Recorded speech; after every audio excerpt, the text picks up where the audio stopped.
On the 5th of December, they rode out north in the cold darkness before daybreak, carrying with them a contract signed by the governor of the state of Sonora for the furnishing of Apache scalps. The streets were silent and empty. Carroll and Sanford had defected from the company, and with them now rode a boy named Sloat, who had been left sick to die in this place by one of the gold trains bound for the coast weeks earlier. When Glanton asked him if he were kin to the commodore of that name, the boy spat quietly and said, "No, nor him to me." They rode north onto the broad Sonoran desert, and in that cauterized waste they wandered aimlessly for weeks, pursuing rumor and shadow. Ice had frozen on the rock, and the myriad of icicles among the conifers glistened blood red in the reflected light of the sunset spread across the prairie to the west. He sat with his back to a rock and felt the warmth of the sun on his face, and watched it pool and flare and drain away, dragging with it all that pink and rose and crimson sky.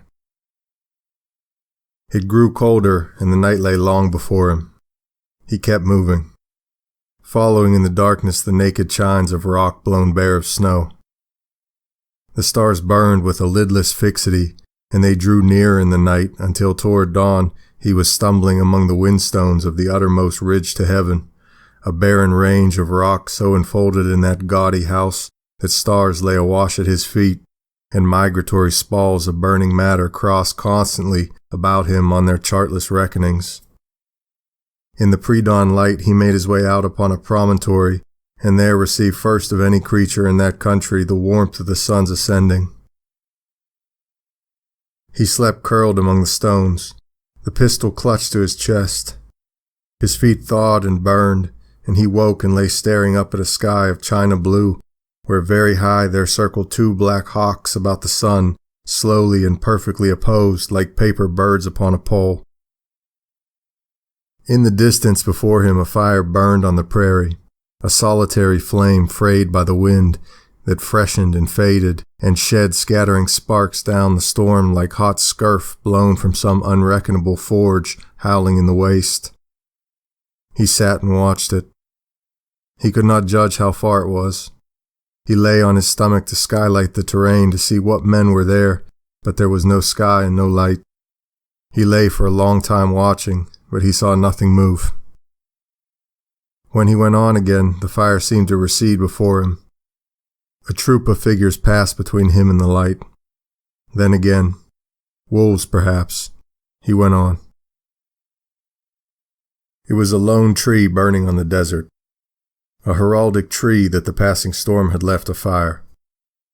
The solitary pilgrim drawn up before it had traveled far to be here, and he knelt in the hot sand and held his numbed hands out, while all about in that circle attended companies of lesser auxiliaries routed forth into the inordinate day, small owls that crouched silently and stood from foot to foot, and tarantulas and sulpulgas and vine garoons, and the vicious mygale spiders and beaded lizards with mouths black as a chow dog's, deadly to a man, and the little desert basilisks that jet blood from their eyes, and the small sand vipers like seemly gods, silent in the same, in Jeddah, in Babylon.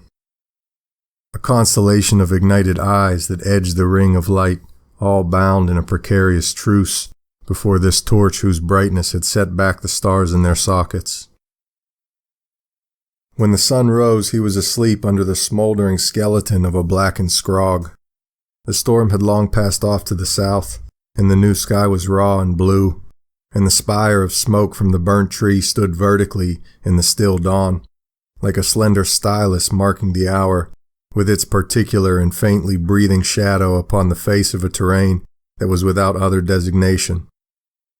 All the creatures that had been at vigil with him in the night were gone, and about him lay only the strange coral shapes of the fulgurite, and their scorched furrows fused out of the sand where ball lightning had run upon the ground in the night, hissing and stinking of sulfur. He drank from the canteen and looked them over. Of the missing, he'd no way of knowing which were ahead with the scouts and which were dead in the desert. The horse that Toadvine brought with him was the one the recruit Sloat had ridden out of Ures. When they moved out a half hour later, 2 of the horses would not rise and were left behind. He sat a hideless and rickety saddle astride the dead man's horse, and he rode slumped and tottering, and soon his legs and arms were dangling, and he jostled along in his sleep like a mounted marionette. He woke to find the ex-priest alongside him. He slept again. When he woke next, it was the judge was there.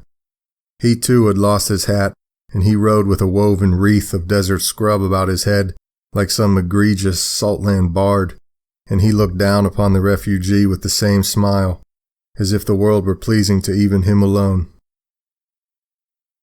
Mid-morning of the day following, they crossed an alkali pan, whereon were convoked an assembly of men's heads. The company halted, and Glanton and the judge rode forward. The heads were 8 in number, and each wore a hat, and they formed a ring all facing outward. Glanton and the judge circled them, and the judge halted and stepped down and pushed over one of the heads with his foot, as if to satisfy himself that no man stood buried in the sand beneath it. The other heads glared blindly out of their wrinkled eyes like fellows of some righteous initiate, given up to vows of silence and of death. The riders looked off to the north. They rode on. Beyond a shallow rise in cold ash lay the blackened wreckage of a pair of wagons and the nude torsos of the party. The wind had shifted the ashes, and the iron axle trees marked the shapes of the wagons as keelsons do the bones of ships on the sea's floors. The bodies had been partly eaten, and rooks flew up as the riders approached, and a pair of buzzards began to trot off across the sand with their wings outheld like soiled corines, their boiled-looking heads jerking obscenely. They went on. They crossed a dry estuary of the desert flat, and in the afternoon they rode up through a series of narrow defiles into a rolling hill country. They could smell the smoke of pinionwood fires, and before dark they rode into the town of Santa Cruz. The town, like all the presidios along the border, was much reduced from its former estate, and many of the buildings were uninhabited and ruinous. The coming of the riders had been cried before them, and the way stood lined with inhabitants watching dumbly as they passed, the old women in black rebozos, and the men armed with old muskets and miquelettes, or guns fabricated out of parts rudely let into stalks of cottonwood that had been shaped with axes, like clubhouse guns for boys.